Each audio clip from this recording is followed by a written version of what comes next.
In simple terms, obesity is excess body fat that usually coincides with excess body weight. Obesity results from the complex interaction of genetic and environmental factors. This interplay between genetic and the environment results in the chronic excess in caloric intake relative to expenditure. The information we present here is based on obesity research.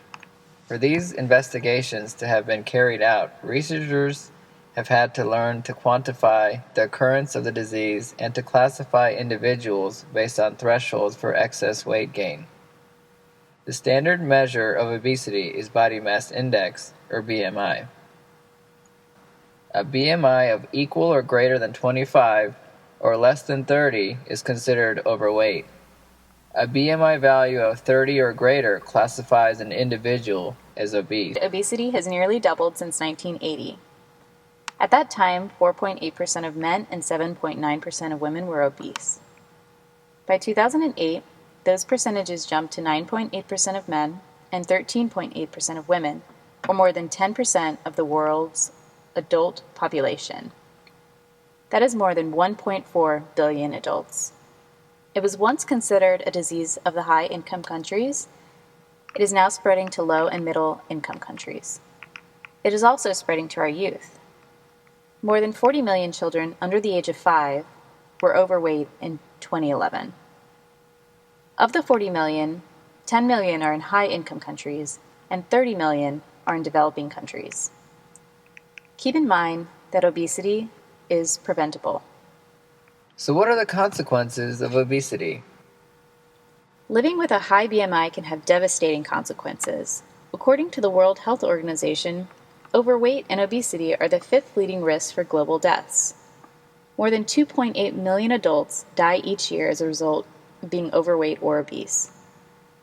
Overweight and obesity are associated with chronic illnesses like diabetes, cancer, and cardiovascular disease.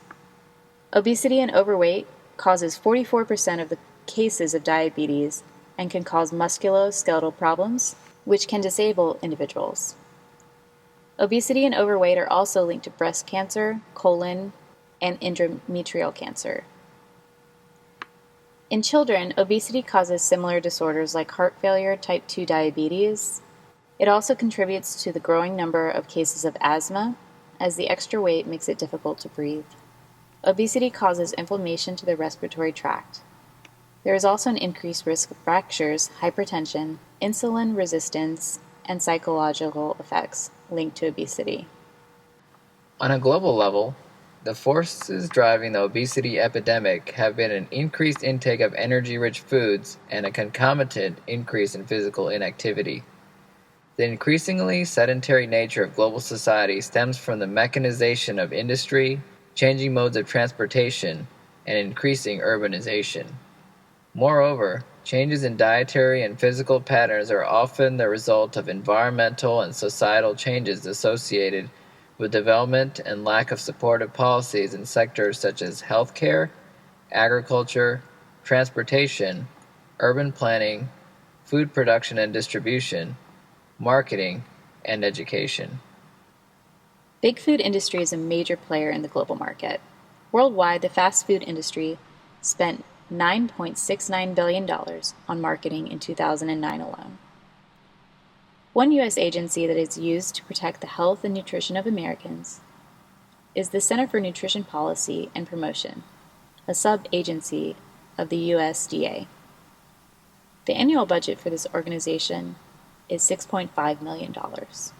In comparing the two groups side by side, we see that for every $1 spent on advertising, less than 1/10 of a penny is used to educate consumers.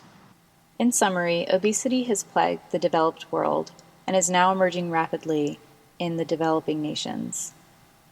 Aggressive marketing and globalization of big food industry has been profitable.